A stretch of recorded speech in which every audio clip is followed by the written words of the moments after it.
નમસ્તે વિદ્યાર્થીઓ, આપણે વિષય હિન્દીમાં એ છેલ્લે 11 કૃતિઓ એ પૂરી કરેલી અને હવે આપણે 12મી કૃતિએ પહોંચેલા. 12મા પાઠની અંદર એ આપણે અભ્યાસ કરતા હતા ત્યારે પાઠનું જે ટાઇટલ છે એનું એ છે રાની, બરાબર, જેને આપણે ગુજરાતીમાં રાણી પણ કહી શકીએ.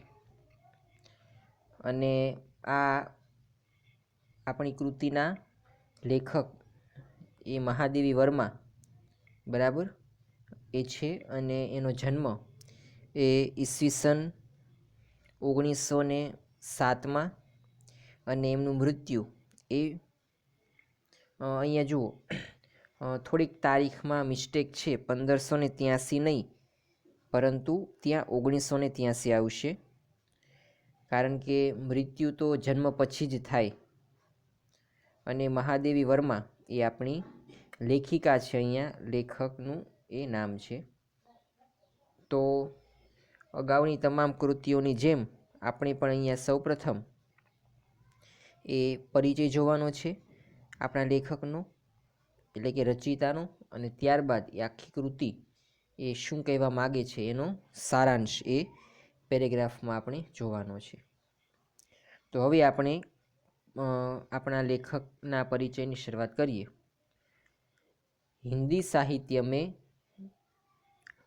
महादेवी वर्मा अर्थात मैं निर्भरी दुख की बदरी और तुमको नींव में ढूंढा तुम में ढूंढी पीड़ा कहने वाली सहृदय, भावुक, अत्यंत संवेदनशील और समग्र नीव सृष्टि पर अनुकंपावेषण करने वाली छायावादी युग की अप्रतिम रचनाकार. હવે અહીંયા તમને પ્રથમ 2 લાઈનમાં બહુ સરસ વિવરણ એ આપણા જે લેખક એટલે કે લેખિકા છે મહાદેવી વર્મા એનું આપેલું છે. એનું નામ મહાદેવી વર્મા છે. હિન્દી સાહિત્યની અંદર એનો બહુ મહત્ત્વનો ફાળો છે. અને એણે જે એક વાક્ય કહેલું છે कि मैं नीर भरी दुख की बदरी और तुमको नीव में ढूंढा तुम में ढूंढी पीड़ा. આ વાક્ય એક કહેનાર વ્યક્તિ सहृदय, भावुक, अत्यंत संवेदनशील और समग्र नीव सृष्टि पर अनुकंपावेषण करने वाली छायावादी युग की अप्रतिम रचनाकार. એ જે રચના કરે છે તેના આધારે એ અહીંયા એની ઓળખ આપવામાં આવી છે, બરાબર. એને જે વાક્ય કહેલું છે એ કહેવાવાળી, બરાબર, ભાવુક, સંવેદનશીલ એવું અહીંયા કહેલું છે. અને અપ્રતિમ રચનાકર. પછી છાયાવાદી યુગ કે 4 સ્તંભ ગીને જાતે હે, બરાબર. છાયાવાદી યુગના એ 4 સ્તંભો ગણવામાં આવે છે: પ્રસાદ, पंत, महादेवी और निराला, बराबर. आ 4 स्तंभों ये छायावादी युगना छे. प्रसाद, पंत, महादेवी अने निराला. इनमें प्रसाद के साथ सदैव इतिहास के बोध रहा तो पंत प्रकृति के कोमल कांत पदावली के रचनाकार के रूप में पहचाने गई. हवे जो अहींया जे प्रसाद छे, बराबर, ये सदैव इतिहास बोध रहा, बराबर, इतिहास ने ए माने छे. तो पंत, तो जे बीजू स्तंभ छे, बीजो स्तंभ पंत, ए प्रकृति ए कोमल कांत पदावली के रचनाकर. जे प्रकृति अने कोमल कांत पदावली के रचनाकर एना स्वरूपमां एने ओळखवामां आवे छे. पछी निराला आपेलू छे. तो निराला अपनी ओजस्विता और रौद्रता के लिए, बराबर, ए ओजस्विता अने रौद्रता माटे ए निराला स्तंभ ए ओळखवामां आवे छे. अने महादेवी धीर गंभीर दर्द की दास्तान, ए जे गंभीर जे पीड़ा छे एनी दास्तान सुनने वाली कवियत्री के रूप में पहचानी गई, बराबर. जे आपणी कवियत्री छे, जे आपणी लेखिका छे, બરાબર, એના એ જે દર્દની દાસ્તાન એ સાંભળવાવાળી લેખિકાના સ્વરૂપમાં એને મહાદેવીને આપણે ઓળખીએ છીએ. અને અહીંયા આપણી લેખિકાનું નામ એ મહાદેવી વર્મા છે, જે આ છાયાવાદી યુગનો 4 સ્તંભમાંનો એક સ્તંભ છે. પછી આપેલું છે ફરુખાબાદ મેં, એટલે કે ફરુખાબાદ એ યુપી ઉત્તર પ્રદેશ છે, એનું એક સ્થળ છે. જન્મી महादेवी सही अर्थ में एक विदुषी और प्रगल्भा नारी के रूप में समग्र जीवन जी गई. હવે જે ઉત્તર પ્રદેશની અંદર ફરુખાબાદ નામનું સ્થળ છે, તેની અંદર એ આપણી કવિત્રી લેખિકા છે મહાદેવી, એનો જન્મ થયો હતો. અને તે સાચા અર્થમાં એક વિદુષી હતા અને પ્રગલ્ભા નારી કે રૂપ મેં સમગ્ર જીવન જી ગઈ. એક પ્રગલ્ભા નારીના સ્વરૂપમાં એણે પોતાનું જીવન એ પસાર કર્યું છે. મુખ્યતા મહાદેવી કવિયત્રી હી રહી. બરાબર, મુખ્યત્વે મહાદેવી એ કવિયત્રી જ હતા, એટલે કે કાવ્ય રચતા હતા. किंतु स्मृति की रेखाएं जैसी रचना के द्वारा उत्तम गद्यकार रेखा चित्रकार के रूप में अपनी पहचान बनाने में सफल रही है. परंतु तेने स्मृति की रेखाएं એવી એક રચના કે જે ગદ્ય છે, બરાબર, તેનું એ રચના કરીને એણે બહુ સારું એવું એક લેખક તરીકેનું, લેખિકા તરીકેનું પણ એ કામ કરેલું છે અને એણે એમાં સફળતા મેળવી છે. प्रयाग महिला विद्यापीठ की प्राचार्य, जे प्रयाग महिला विद्यापीठनी जे प्राचार्य है और गुरुकुल के पद पर रहकर अने गुरुकुल कुलगुरु, बराबर, कुलगुरुना पद ऊपर रही गयेली शिक्षा के क्षेत्र में आपने अनुपम योगदान दिया है.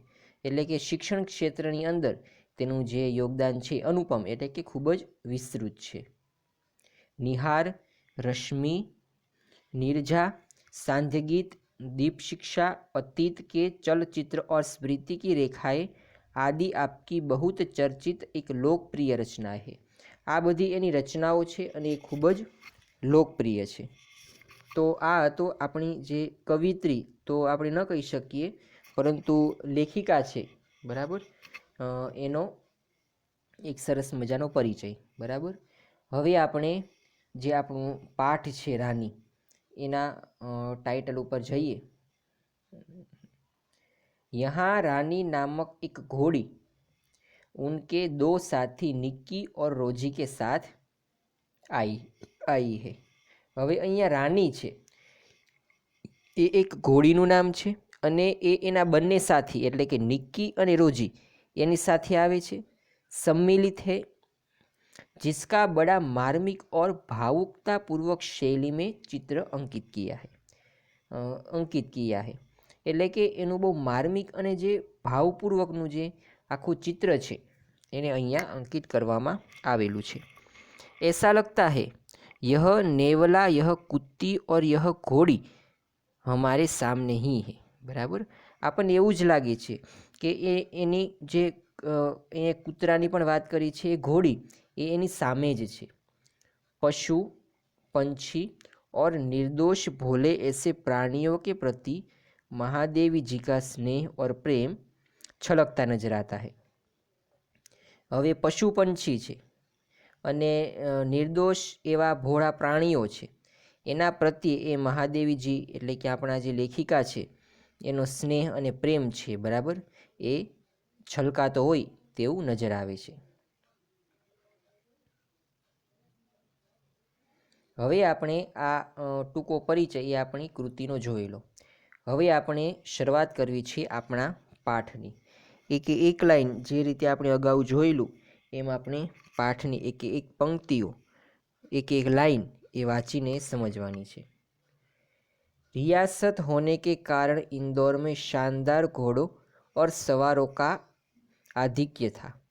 હવે રિયાસત હતી એના કારણે ઇન્દોરની અહીંયા એક ઉત્તર પ્રદેશનું એક શહેર છે, એની અંદર શાનદાર ઘોડો ઓર સવારો કે આધિક્ય થા. ઘોડાઓ એ શાનદાર હતા અને ઘોડે સવાર પણ એનું જે આધિક્ય એ હતું.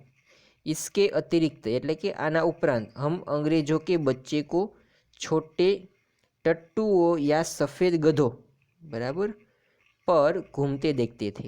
હવે આ ઉપરાંત એ અંગ્રેજોના છોકરાઓ હતા, એ નાના ટટ્ટુ યા સફેદ ગધો અથવા તો સફેદ ગધેડાઓ છે એની ઉપર એ ઘૂમતા એ નજર આવતા હતા। હવે સફેદ ગધો તો जिसकी जाति के संबंध में रामा ने हमारा જ્ઞાનવર્ધન કિયા था। બરાબર, એ અહીંયા સફેદ ગધેડાઓની વાત કરવામાં આવી છે। रामा की कहानियों में तो राजा अपराधियों को गधे पर चढ़ाकर देश निकाला देता था। એટલે કે જે રામાની કહાનીઓ છે એની અંદર તો રાજા શું કરે, જે અપરાધીઓ હોય એને ગધેડા ઉપર બેસાડતા હતા અને દેશમાંથી કાઢતા હતા। इन्हीं गधों पर बैठकर प्रशंसना से घूमते देखकर विश्वास करना कठिन था कि उन्हें दंड मिला है। હવે જે આ રીતે પ્રસન્નતાથી એ ગધેડા ઉપર બેસીને ઘૂમતા હોય ત્યારે એ વિશ્વાસ કરવાનું પણ ખૂબ જ મુશ્કેલ હતું કે ભાઈ એને દંડ મળ્યો છે। રામા કે પાસ હમારી જિજ્ઞાસા કા સમાધાન થા। બરાબર, રામાની પાસે જે લોકોની જિજ્ઞાસા હતી તેનું સમાધાન હતું। ઇન્હે વિલાયત મેં એટલે કે વિલાયતની અંદર એને ગધે પર બેઠને કા દંડ દેકર ભારત ભેજા ગયા હતા। ગધેડા ઉપર બેસવાનો એને દંડ આપવામાં આવ્યો હતો। બરાબર, અને એને ભારત મોકલવામાં આવ્યો હતો। ક્યોંકિ વહાં યહ વાહન નહીં હૈ, કારણ કે જ્યાં વિલાયતની અંદર એ ગધેડા એ વાહન નથી। પહેલાંના સમયમાં તો ભારતમાં એ જે વાહન છે, ઘોડાગાડી પછી ગધેડા છે, એ વાહન તરીકે આપણે એનો ઉપયોગ કરતા હતા, પરંતુ ત્યાં તો એ કંઈ હતું નહીં। एक दिन हम तीनों ने बाबूजी को मौखिक स्मृति पत्र मेमोरेंडम दिया कि हमारे पास छोटा घोड़ा न रहना अन्याय की बात है। હવે એક દિવસ એ ત્રણેય બાબુજીને એક પત્ર લખીને એ કહ્યું કે અમારી પાસે એ કોઈ ઘોડો, છોટા ઘોડા એટલે કે નાનો પણ ઘોડો એ અમારી પાસે નથી, તો આ એક પ્રકારનો અન્યાય કહેવાય। यदि अन्य बच्चों को घोड़े पर बैठने का अधिकार है तो हमें भी वह अधिकार मिलना चाहिए। जो अन्य છોકરાઓને પણ એ ઘોડા ઉપર બેસવાનો અધિકાર હોય તો એ અધિકાર અમને પણ મળવો જોઈએ। પછી આપે છે બાબુજીને હસતે હુએ પૂછા, એટલે કે બાબુજીએ હસતા હસતા પૂછ્યું, સફેદ ટટ્ટુ પર બેઠોગે, એટલે કે તમે સફેદ ટટ્ટુ ઉપર બેઠશો। તુમ કહો એટલે આ રીતે બોલતા બોલતા તુમ કહો કે સાથ ठेलम ठाल के उपरांत मैंने अगुआ होकर गंभीर मुद्रा में उतर दिया।